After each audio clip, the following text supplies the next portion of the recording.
Hello students, आप सभी का हमारे यूट्यूब चैनल में स्वागत है। स्टूडेंट्स, हम ग्रुप थ्योरी का पेपर सॉल्व कर रहे थे और क्वेश्चन नंबर 5 बी पे हम पहुंच चुके हैं। क्वेश्चन नंबर 5 बी है, let G and H be finite cyclic group, then G direct sum H is cyclic if and only if order of G and order of H are relatively prime। ठीक है students, ये question है, इसको हमें show करना है, तो इसको सॉल्व करना चालू करते हैं। ठीक है, बेसिकली क्वेश्चन क्या है हमारे पास, let G and H are finite cyclic group, finite cyclic group. ठीक है, एंड प्रूव करना है हमारे पास जी डायरेक्ट सम एच। ठीक है, is cyclic if and only if order of G and order of H are relatively prime. ठीक है, तो पहले कुछ बेसिक्स जो हैं उनको हम देख लेते हैं।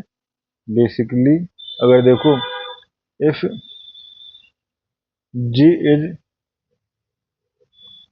Cyclic group of order M, then G को जनरेट किया जा सकता है ए से and A to the power M equal to E. ठीक है, जो कि लोएस्ट एलिमेंट होगा। ठीक है, and if H is a cyclic group of order N. ठीक है, देन उस कंडीशन में एच को हम बी से जनरेट कर सकते हैं, किसी एक एलिमेंट से एक जनरेटर होगा, एंड लोएस्ट इंटीजर होगा बी एन। एन जो है लोएस्ट इंटीजर होगा, जिसके लिए इक्वल टू ई होगा। ठीक है, एंड डायरेक्ट सम की बात करें, डायरेक्ट सम बेसिकली जी प्लस एच, तो basically consist all ordered pair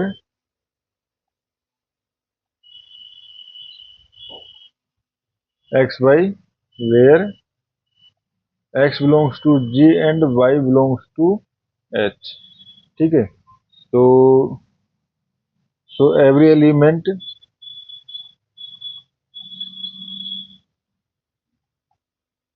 of G plus H can be written as, can भी बेसिकली डायरेक्ट सम जो है उसको किस तरह लिख सकते हैं, A to the power R and B to the power S.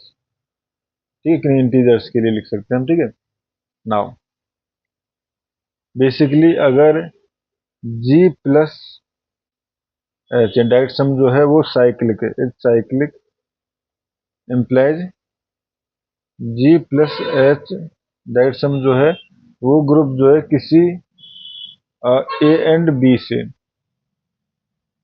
Set of A and B से जनरेट किया जा सकता हो। ठीक है, तो यहां से हम ये भी कह सकते हैं, every element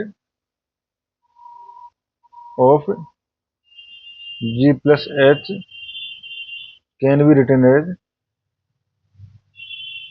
as A B to the power K equal to A to the power K B to the power K for some integer K, for some integer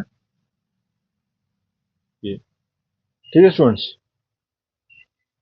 अब हम समझते हैं order of N element, order of N element in the direct sum. ठीक है, basically previous question में भी हमने ये सब कुछ पढ़ा था, ऑर्डर ऑफ एन एलिमेंट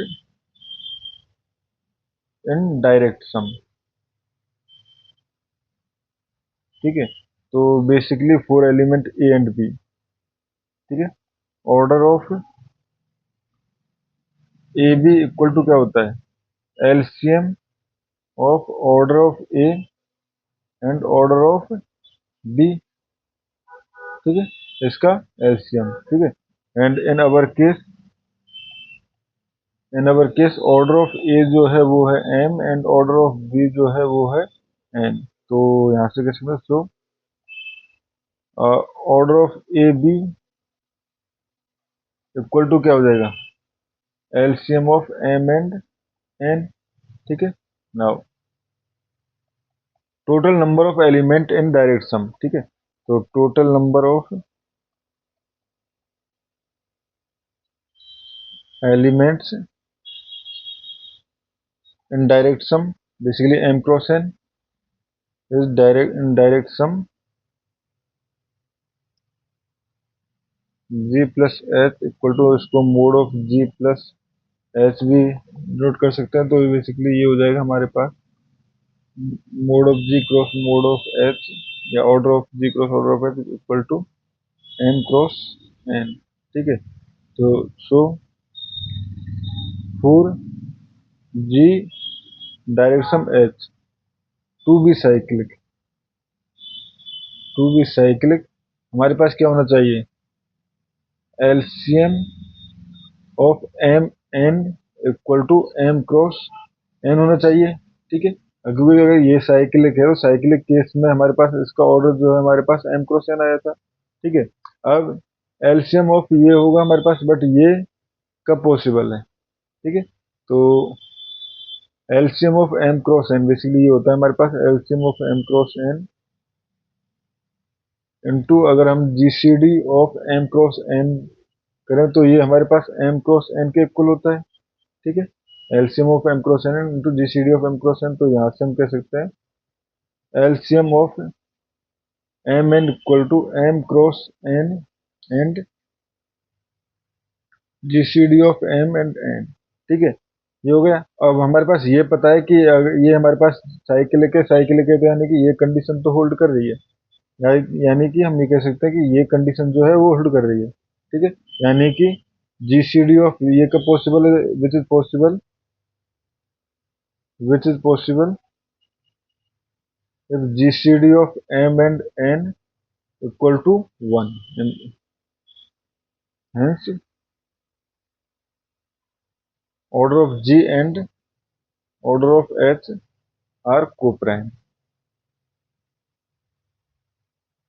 ठीक है स्टूडेंट्स। और इस क्वेश्चन में हमें इतना ही शो करना था। Thank you students.